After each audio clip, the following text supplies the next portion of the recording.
Au Togo, chaque jour qu'on dort, qu'on se réveille, il y a de nouveaux dossiers. Les maires qui cassent les commerces de ses citoyens, les ministres qui se comportent comme dans leur royaume, les activistes qui sont harcelés, sauvagement et arbitrairement arrêtés. La liste est tellement longue que tout ceci rend le pays invivable. En 2018, le syndicat des chefs d'État, abusivement appelé CEDEAO, a formulé une feuille de route dans laquelle il est recommandé une accélération du processus judiciaire de tous les prisonniers politiques. À l'heure où je suis en train de parler, les prisonniers politiques abondent toujours dans nos prisons et sont sans jugement.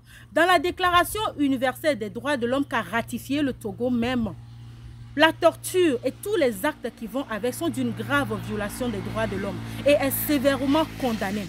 Mais aujourd'hui et plus que jamais, les détenus politiques au Togo sont torturés. De telle enseigne que certains meurent sous la torture, d'autres s'en sortent avec des maladies incurables et des séquelles très graves. Je vous invite à lire les rapports des ODH du Togo. Je vous invite à jeter un coup d'œil dans le mémorandum qu'a sorti le comité des prisonniers politiques au Togo. Ce que j'ai lu m'a glacé le dos. Je ne peux pas lire une telle chose en tant qu'humain, en tant que citoyen et garder le silence, surtout en tant que femme.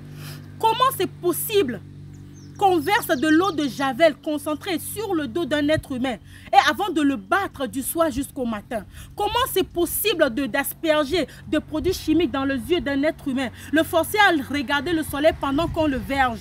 Comment c'est possible de bastonner un être humain à coups de machette? Comment c'est humain, c'est possible qu'on attache un être humain le bras le long du corps avant de le jeter dans une fosse sans eau, sans nourriture? Comment c'est possible qu'on enferme un être humain dans un endroit noir, le fouetter à chaque repas?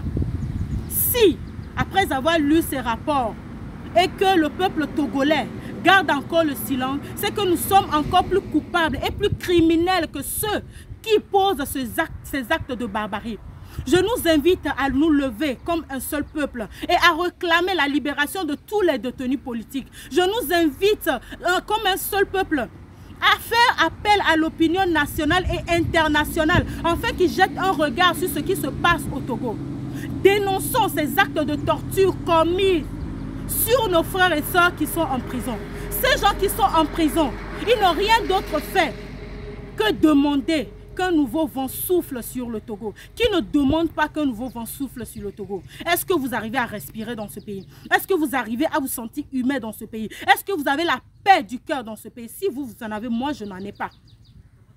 Il est temps qu'on réclame la libération de tous les prisonniers politiques. Il faut que la date de leur jugement soit fixée. En tant que femme, en tant que citoyenne togolaise, je réclame la libération de Prince Fadel, de Leila et de tous les détenus politiques. Togolais, viens, bâtissons la cité. Togo debout, luttons sans défaillance, car actuellement, trop c'est trop.